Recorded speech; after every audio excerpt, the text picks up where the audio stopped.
Hello everyone, I'm Heather. I'm back for what I hope will be a really quick lunch break book chat.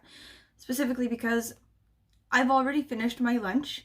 Like, that wasn't the plan, mind. The plan was to do like how I normally do a lunch break book chat, where I have a bit of foods, have a bit of a chat, you know. But I got my food from Nero, and they've got so many like veganuary things there now. Like, I don't know if like veganuary is a thing throughout the world or if it's just the UK. But for January, everyone like does this thing where they're going to be vegan. So I'm vegan all the time. That's fine. But I hugely benefit from this month where like everyone else goes vegan as well. And like all of the like restaurants or like takeaway places or whatever do vegan stuff as well.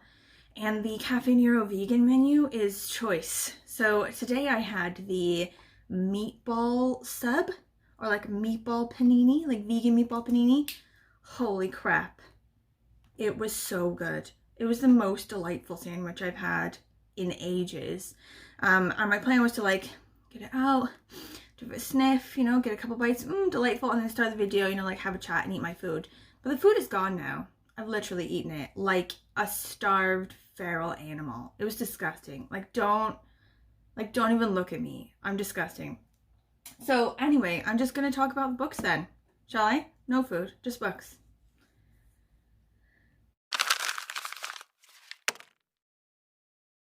So I thought I'd just sort of give an update about the ones that I've read since Vlogmas ended.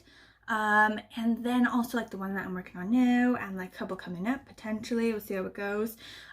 So when Vlogmas ended, I then hit like in that last week of December for Christmas or whatever, I hit this one pretty hard, which is Blue Ticket by Sophie McIntosh. And I was pretty excited about this one because I'd heard a lot of really good reviews. Also, it's a signed copy. Look at the big books on me. Unfortunately, I didn't really love this one. And I can't even really pinpoint exactly why. So the idea is a really good idea. So it's like part of this parallel world or whatever. Not particularly far in the future. It's just sort of a different sort of future where women are either in the class that's allowed to have babies or they're in another group. Like, the society sort of split in half, and they do like these tests or whatever once you reach maturity, once you go through puberty, and they decide that you either get a white ticket, you're a woman that's going to have children, or you have a blue ticket, you're a woman who doesn't get to have children, and you sort of go on state mandated birth control. So the main character, she's a blue ticket person. She's not allowed to have children, but she's like dating and sleeping with this guy who she really would like to have a baby with, and it starts to sort of like dog at her. She starts to get like really obsessed about it, and then she just basically goes through making it happen. So then she gets pregnant from this guy, and then it sort of like goes into all these sort of like weird things that they do to these women who aren't supposed to get pregnant but do anyway.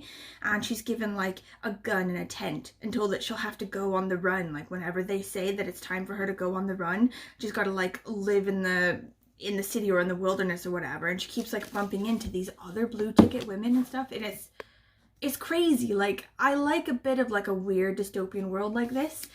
I think the problem with it is that, I don't know, the characters weren't particularly like easy to hold on to. Like, they were well developed and stuff, but they weren't like lovable. And I don't know, I couldn't really get into the characters. I couldn't sort of put myself there. It was maybe something to do with the writing or like the way it's sort of set up. It's kind of hard to say. Like sometimes you just get that, don't you? Like there's nothing particular about it that you can critique. You just couldn't get into it. So like I wouldn't say don't try this. Like if that sounds good to you, maybe give it a go. But I wasn't really into it, to be honest. Okay, and then for January, I've been hitting my like January plan pretty hard, which is to read loads of graphic novels and listen to like audiobooks and stuff, because January is the hardest month anyway, just by itself, without all this COVID situation. So I have been diving in and it has been amazing. So the first one that I read was Glass Town by Isabel Greenberg. And the idea for this one is really good as well. So it's based on the childhood writings of the Bronte children. It's like Emily, Charlotte, Branwell, and Anne Bronte. So when they were kids, they really did like write all these sort of stories about these fake places, these like lands and sort of like towns and stuff that they invented. And I guess they wrote it together and stuff, and like that is something that you can look up and you can read their stuff if you want. Like I'm thinking about doing it. I might sort of look into that.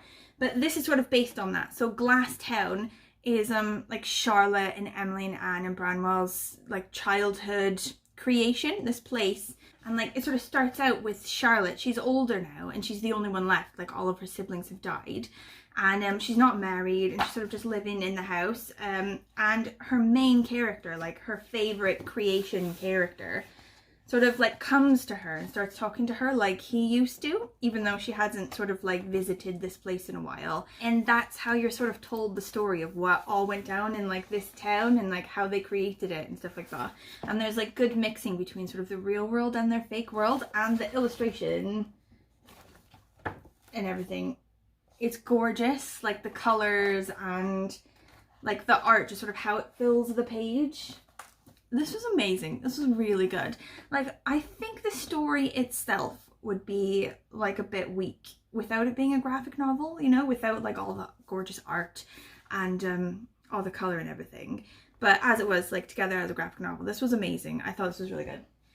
Okay, so the next one is Bloodlust and Bonnets by Emily McGovern, and it takes place in Georgian England, sort of Jane Austen-ish, and it's three people: Lucy, the debutante, Lord Byron, the poet, as he says, from books, and a person named Sham, who's like a sort of adventurer, bounty hunter, like vampire slayer type roaming person. And they sort of join together near the beginning to chase down this really famous vampire who sort of messing things up for people, whose name is Lady Travesty. And then the book just sort of basically follows their adventures in doing that. Like each of the characters is pretty hilarious, and the dialogue is pretty funny. They sort of end up killing the wrong sort of people at the wrong sort of time. Byron is a bit full of himself and also has no idea what's going on really generally. Lucy's a bit obsessed with potentially being special. There's a couple of weird sort of romance situations in it. It was funny. I liked it. And the art is really funny, like colorful and well done. So I thought that one was really good too. Bit of a romp. I think maybe not as good as Glass Town, but I still really liked that one. That was good. Okay, so the next one was so good, so good. It's called Apocalypse Taco by Nathan Hale, and in the back was another little treat, which is like a bunch of ones sort of like it. Like this whole sort of series of them or whatever by the same guy, Nathan Hale. The top one, One Trick Pony, is another sort of sci-fi horror type one like this one is. And the rest of them are just sort of like about real history. I think they're like real historical things. The Underground Abductor, One Dead Spy, Big Bad Ironclad. But they're in this style, you know, as like a sort of graphic novel. So I have added loads of those to my list. I'm pretty excited about that. Okay, so basically this one is, like I said, sort of a sci-fi horror type thing. And it starts out with a bunch of theater kids. They're all in high school and they're sort of doing an overnight to fix up the set for Brigadoon, ready for the show in the morning. And I feel like that's taken me all the way back because I was one of those theater kids. But the thing itself, like the story itself, doesn't really take place in the high school. It takes place when a couple of the kids have to go do a food run. So they go into the burger place or whatever, but they instead end up at a place called Taco Bear. And that is when like a weird apocalyptic situation starts to happen, when they're at the Taco Bear. And they have to sort of go through all this weird stuff, like these weird creatures, and like everything starts melting and the sky looks weird. And it's really funny. The characters are really funny. And it's just a really quick read. Like it goes, I did this in about a day because it was amazing. And again, the art is amazing. I loved that one. I put all the other ones on my list. Okay, so the one that I'm working on currently is Penny Nichols by M.K. Reid, Greg Means, and Matt Weigel. And this one is also amazing. Like, I'm only a bit of it into it, but it's so good already. I love it. It's giving me real, like, like Cartoon Network, Adult Swim vibes. So it's a cartoon and it's really cartoony, but the characters are really like snappy and like adult and hilarious. So the idea is this girl is a bookkeeper generally, but she just mainly does a load of temp jobs, and her life is sort of falling apart. Like, she's not married, she lives with like a roommate who hates her, she never goes out or does anything. Like, her sister's really shitty to her because she thinks that she's a bit of a loser. So she runs into these two guys who are obsessed with making their own horror movies, and they want to make another one, but they're just sort of like really intense creative sort of guys. Like, they don't have any structure to their sort of movie making. So she comes along just because really she has nothing else to do, but she's like quite interested in them, and she sort of does the bookkeeping and sort of like makes a schedule for filming and everything, and sort of sorts it out and helps them do the movie. And she's really like sassy and sarcastic. Like, she hates everyone, she hates everything, and she's always got like a snappy thing to say, and hilarious. I love it. This is really speaking to me, this book. As far as audiobooks are going, I've only listened to not even one whole one, but to be fair, it is only the first week of January. Like, this is the time warp that is January. I sort of like getting in my head, oh, it's been ages since I did like a video, blah blah blah, I haven't updated. It's only been a week in January. That's just what January does to you. It just warps your mind and makes you think that you're living several months inside 1 month. Anyway, the book that I'm on at the minute, the audiobook, is The Pull of the Stars by Emma Donoghue. And the idea is it's set during the flu pandemic in 1918. And it's a nurse in Ireland, I think in Dublin. And she's like a bit of a spinster or whatever. She's 29 or 30, something like that. She's not married. And she works generally on the maternity ward as a nurse. But at the minute, because of the pandemic, she's working by herself, like under serious pressure and everything, without a doctor and without other nurses, in like a special part of the hospital, which has been set up sort of willy-nilly for sort of flu maternity cases, so like maternity cases that come in, but they also have a cough, like they've got the pandemic flu. And sort of how they speak about the pandemic and how sort of things going about, like with masks and people not wearing masks and people not wanting to sort of get close to each other, and people like an age of anxiety and blah blah blah. Like, it's really speaking to me at the minute. Like, I think during this pandemic I've been sort of avoiding books to do with pandemics, just because, I don't know, I thought, like, generally I want to read things that help me to escape from my world. I don't want to like get further into like the parts of my world that I hate. But I think it's sort of like bringing a bit of perspective. It's not like, you know, this huge monumental thing that we'll never recover from and is like the worst thing ever. Like, it's happened a million times before, and it literally happened not that long ago, you know. But I am really liking the main character, the nurse character. And also there's like a helper character, like a really young girl who's sort of come in to help her sort of last minute. Like, she has no training or anything. She's just been sort of recruited to sort of jump in and be a helper because there's nobody else to help.